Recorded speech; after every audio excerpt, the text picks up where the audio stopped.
All right, all right. So we got we got the big D push today after a big late night push into the close due to the Fed. We're in a very, very bullish phase of the market. We are completely overbought, and we have a whole host of stocks that are crazy, crazy extended. But the price action is the price action, and you can't really deny that.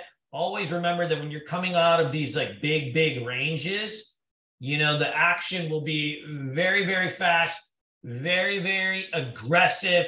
Like you can see really from the gap up, the market's flatlined literally the whole afternoon, but you are seeing stock after stock really, really pull and setups and patterns really coming to fruition. So the interesting part of when you're trading, we spend a lot of times in the last year talking about, right? Like there's times in the market where you just sit around and you take only a handful of trades, right, a day, and you're trading for income.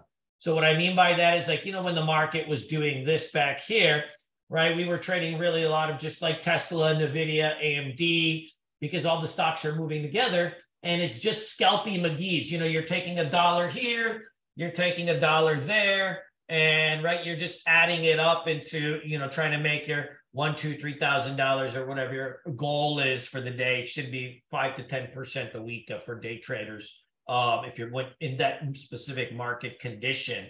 So now the market condition has changed, right? And so these are the times where you're going to be, essentially over trading, and, you're going to be upping your risk profile to some new levels so that you can encapsulate, right, what's happening and things of that nature. So let's first take a look at just the market breadth, so we have an understanding of really what's happening behind the scenes. Market breadth has been improving for quite some time. The nature of what market breadth means is it is essentially a reading or an indicator that is telling you what the percentages of stocks that are acting in a particular way. So I use the T2107 and T2108, TC2000 market breadth indicators, which are much more effective than advanced first declines, which really don't capture like significant moves. If something is just up or down a penny, right, it would show up on advanced first decline. So interesting part is if you could see in October when the market started to show signs of bottoming, right? And if you look back here, really, right, this last low was made in October. The percentage of stocks over the 200-day moving average was under 20. But think about really what that means. There's only 14% of the stocks. So there's thousands of stocks, but only 14% of them are above their 200-day moving average, which is the biggest moving average possible, right? The longest term moving average in terms of measuring cycles and trends. It's only 14% of them are there. And even while the market was flatlining, you could see that this market breadth, right, had been rising. So the market had been sitting in a range. The QQQ has been sitting in a range for that time, but the market breadth had been rising. And so that's also something bullish. It's telling you underneath the hood of the market, things were improving, even though they weren't necessarily showing on the index. The other things that we want to really be tracking, right? Number of breakouts versus number of breakdowns. So you can see here, we've had a breadth thrust, right? What a breadth thrust essentially means is we want to see significant moves. Once again, I don't care if a stock moves 1% or 2%, at a time, or 10 cents. And, people consider that like a green thing, right? We want stocks that are moving in significant amounts of weight. So we use 4% breakout. So anything really over 500, I would consider like a strong breadth day. So you can see we're starting to have this series of 4% breakout days that have been happening since January. So we didn't have any of that before that, right? And so that's telling you that there's a group of stocks making significant moves. And that's what you want to see to really know when to up your risk profile, because to up your risk profile means you need to see speculation come into the market. And so, the ratio of breakouts versus breakdowns, you can see here only 66 breakdowns, right? The day before 100, right? The day before that 80. So you have very, very low 4% breakdowns and you have a lot of breakouts. And that's good because we're also in the middle of earnings season. Like we want to be, we want to be thinking about, all this kind of stuff. So, in terms of the trading strategies that are working and, what we're using, if you notice the last 2 days, boys and girls, we've been trading significantly.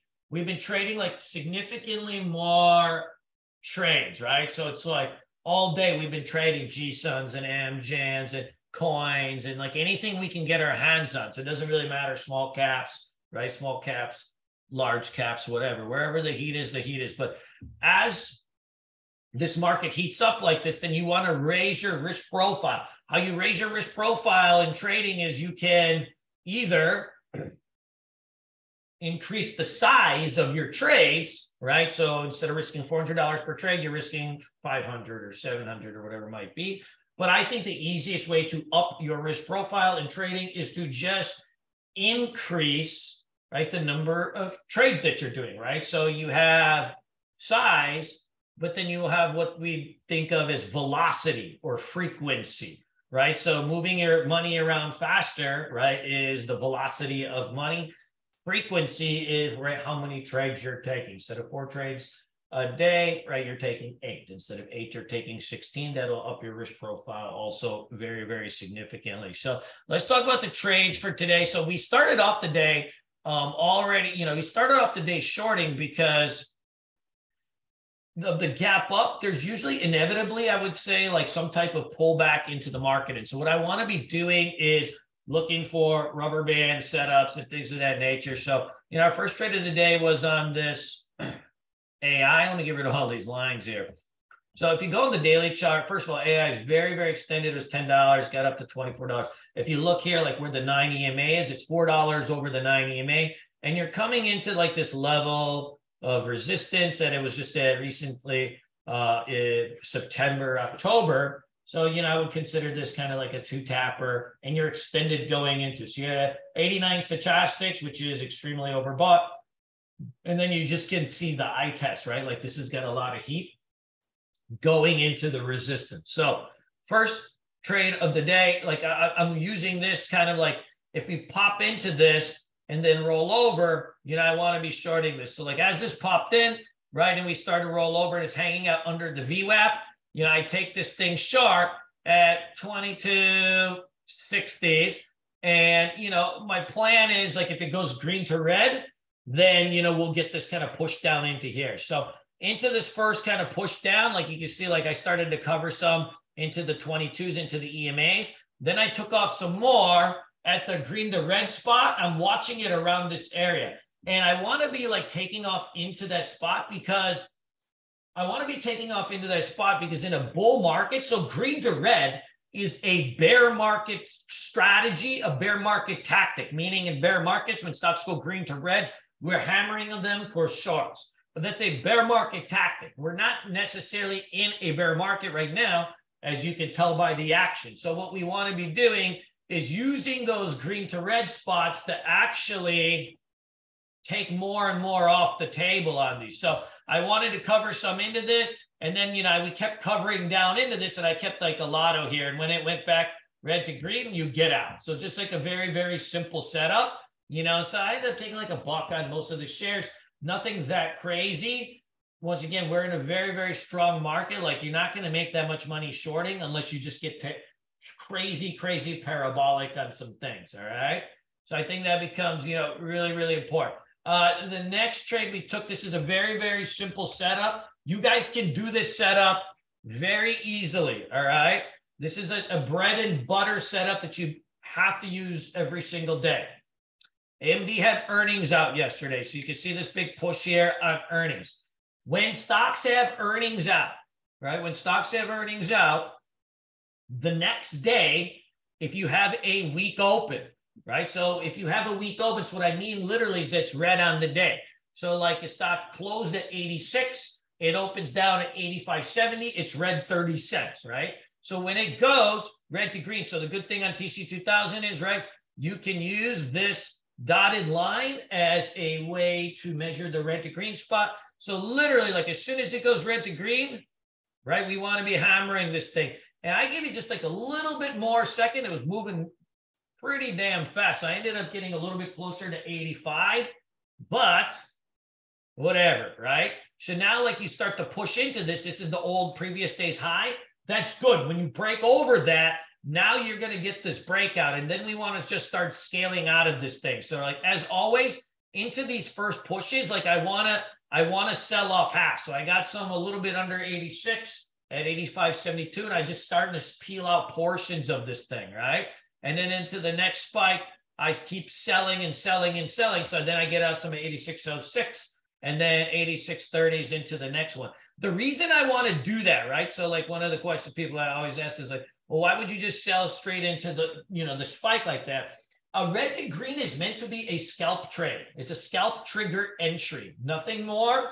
The part of the red to green is that you will have, as soon as it holds the red to green spot, you'll have secondary setups to go. So like as this like comes in, like you want to shred out of this, because as it pulls back into the VWAP and the MAs, you have a chance to reload it all, right? So we are day traders, right? Day traders means you take day trades. So you sell into it and then you peel back into it. And so as you start to come back into the VWAPs, right, and you start to hold into these EMAs, now you can come in, right? This is just called a quick pullback setup. Quick pullback setup means you get a thrust, you pull back to the 9 EMA, you get a green candle to hold, and then you get a secondary entry. So you want to always sell into this. This is the ebb and flow of day trading. Like this, you don't hold these all day because you start to peak out and then you just reload it back in at the VWAPs and so on and so forth. And so that's just a very, very simple step. So I always sell into those because I'll reload back in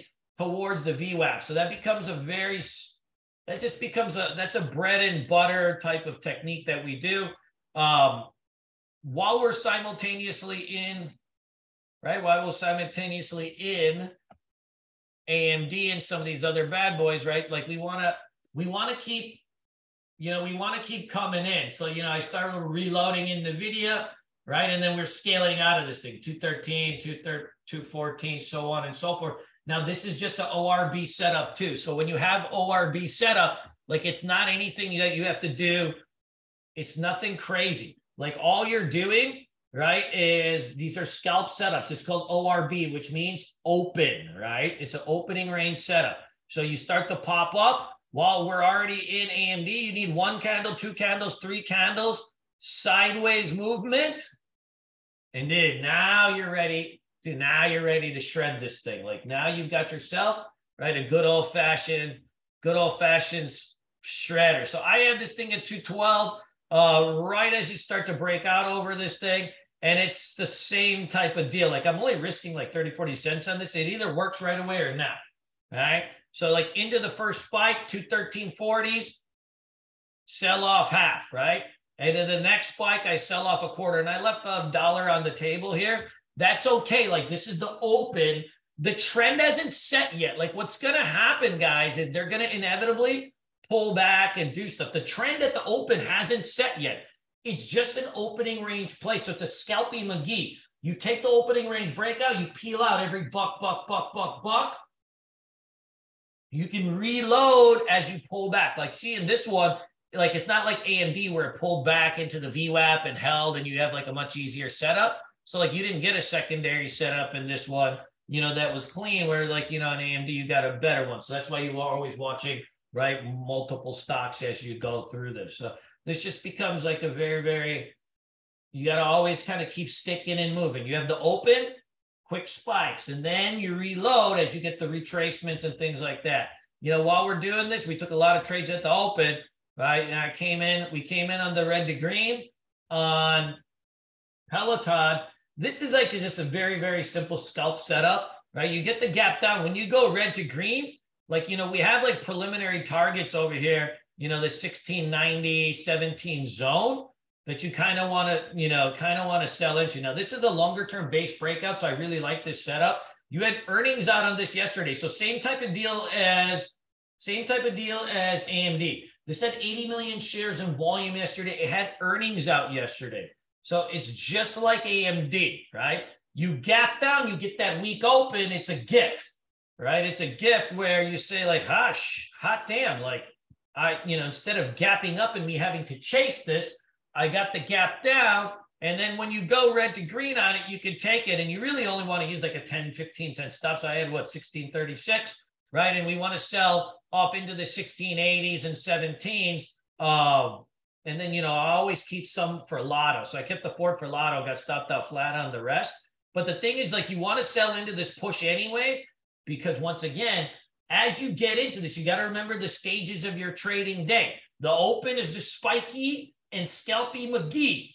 Then you reload the VWAPs, right? And toss it back again. Like, that's the ebb and flow of trading. Oftentimes as day traders, like, you'll come in and say, well, fuck, like, I'm going to buy this thing and then I'm just going to hold it the whole day. But like, and then you miss out on this kind of ebb and flow of things that are happening. This becomes really, really important. Like, you want to take the profits on these things because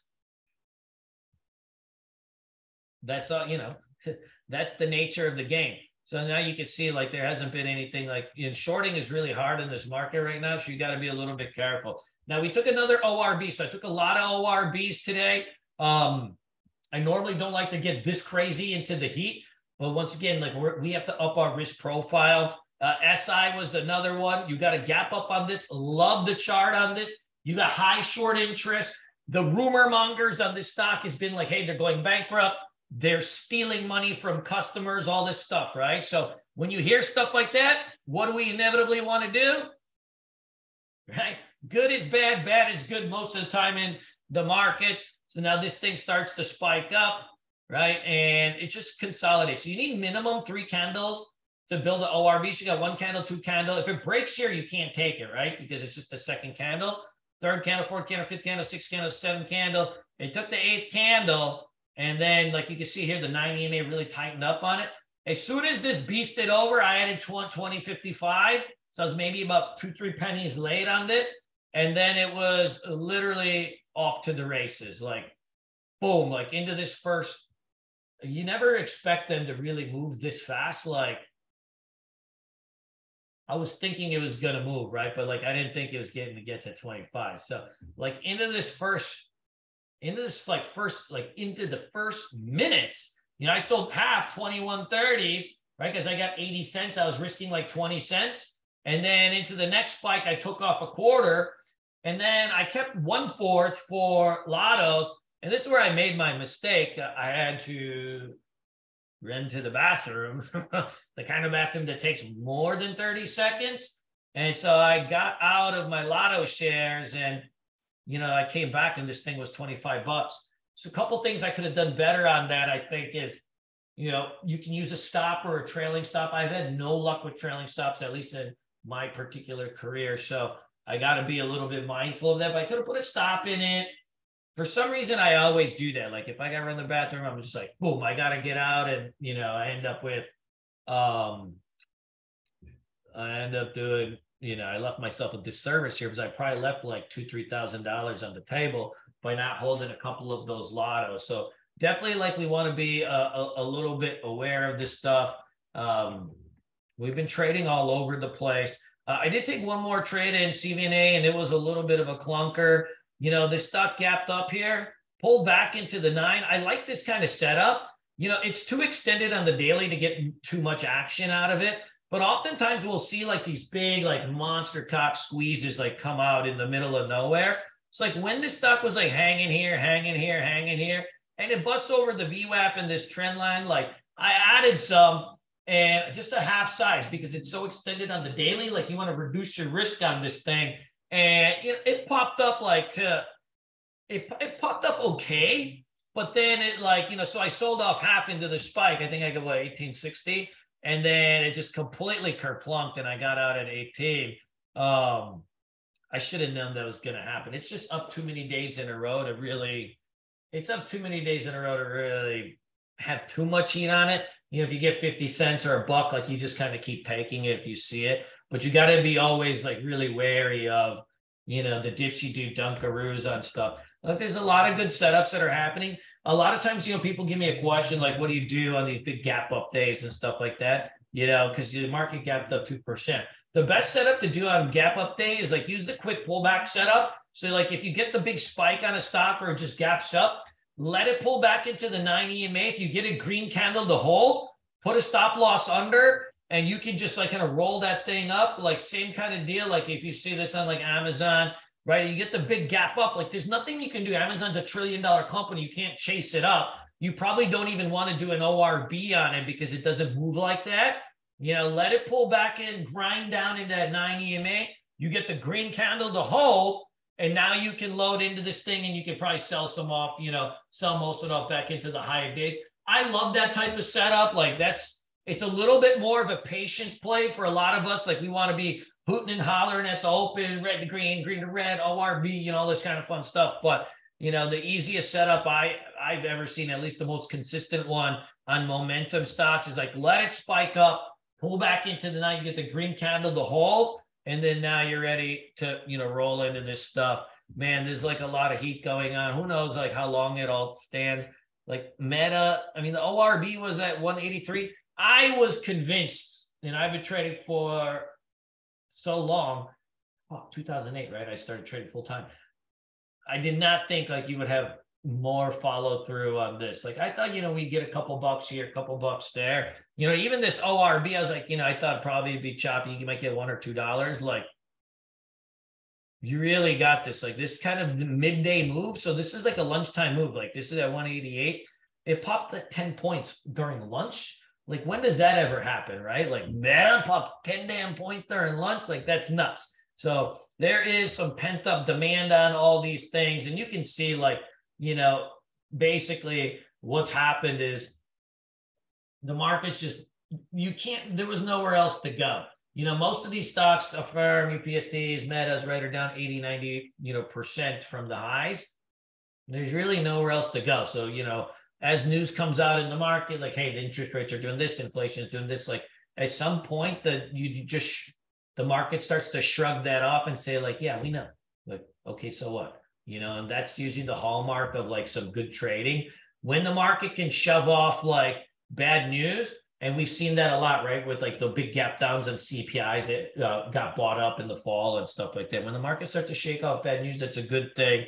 You know, we'll see what the rest of the year entails. I mean, frankly, look, bad market, good market, like you're going to really make the same money. It's more a matter of the ease of money. Like, yeah, right. Last year, 2022 was like a little bit boring, right? We're just trading Tesla in the video over and over, taking $1,000 here, $1,000 there, and kind of stacking it up throughout the day. You know, this, like, you know, you get to sashay around a little bit more into different names, which is fun. But in the end, like, you're probably going to really make the same amount of, you know, you're not going to make the same amount of money. You'll make more money in this because you can take more trades, right? You have to up your risk profile. But it's just like, it's more of the ease of use. So like it just requires less focus and stuff like that, right? When the markets are just going straight up, like you don't have to watch it like tick by tick, which helps. But fun times this week. Last year was great. This year's going to be great. Life is great, you know, but let's go do what we do and finish this thing right. Da-da, da-da.